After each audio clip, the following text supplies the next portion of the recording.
Magandang gabi po sa inyong lahat. Ayan, magbabalik tayo ulit dito sa atin nakahiligan po. Ayan, mangulikta ng barya at magbigay ng kanilang mga presyo kung magkano na ang kanyang bintahan sa ating mga online selling. Isa naman tayong kolektor guys. Magandang gabi po sa inyong lahat. Ayan. Ayan, babatiin lang ang ating mother dyan po doon pa Basista Pangasinan po. Ayan, Milagros Soriano po. Ayan, ang ating mother. Meron kasi tayong pag-usapang barya guys. Ayan, barya na naman at ito ay ating hilig. Ayan po ang ating baryang pag-uusapan. Ayan, pera po ng Czech Republic po. Ayan, 20 koron kung tawagin nila. Ayan, 20 koron. Ayan. Sa bansang, pera po yan ng bansang Czech Republic. Ayan. Year 2012 po. Ayan. Tignan natin to kung magkano ang kanyang bintahan sa ating mga online selling. Ayan. Pero bago tayo magpapasalamat muna, syempre po sa lahat ng masugid na tagapagsubaybay dito sa ating munting channel guys. Lalo-lalo na ang aking mga subscriber dyan.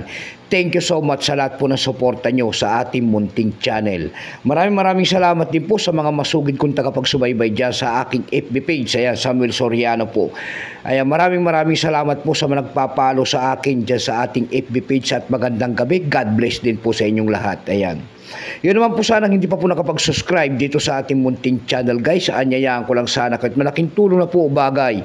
Sana ang inyong magagawa tulad ng pagpindot ng ating subscribe button. Ayan. Para ma-update ko kayo sa mga bago ko pang ilalabas na video about coins. Ayan guys. Ito kasi ang ating nakahiligan guys. Ayan. Mangulikta ng barya. Ayan. Isa naman tayong kolektor. Ayan. Tingnan natin to kung magkano na ang kanyang bintahan guys. Ayan. Nagsimula ang years ito guys mula year 1993 hanggang 2024. Ayan.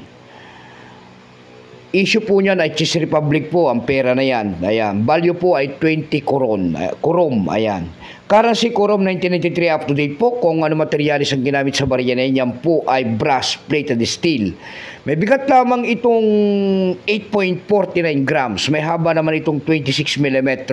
May kapal po naman itong 2.55 mm. Orientation guys ay middle alignment. Ayan. Number N-2148. Reference number KM-5. Ayan. Ito pong year 2012 na ito guys. Ito po ay 10% lamang. Kung ilang piraso po ang ginawa sa barya na yan ng Czech Republic, ito po ay 15,460,773 piraso po. Ayan. May price appraisal na rin po yan kung tawagin nila. Binigyan na po ng presyo doon sa ating numista. Ayan. Yung kanyang extra pen po kung tawagin nila, may presyo po yan na 57 pesos. Yung kanyang almost uncirculated naman nila, kung tawagin nila ay 73 pesos. Uncirculated po ay nagkakahalaga yan ng 120 pesos. Dako naman tayo sa kanyang price guys. Ayan. Doon sa ating ab.com guys, tingin-tingin tayo ng kanyang presyo. Ayan. Doon sa ab.com guys, mayroon tayo nakita nagbebenta doon na nakapaskil po ng $12.93. Dako naman tayo sa Carousel PH sa pangalawang website. Sa Carousel PH guys, mayroon tayo nakita nagbebenta nito ng 200 pesos. Nasundan po yan ng 250 pesos. Ayan. Ayan lamang po ang aking may babaking kanyang presyo po. Keep safe po sa inyo lahat and God bless. Magandang gabi po.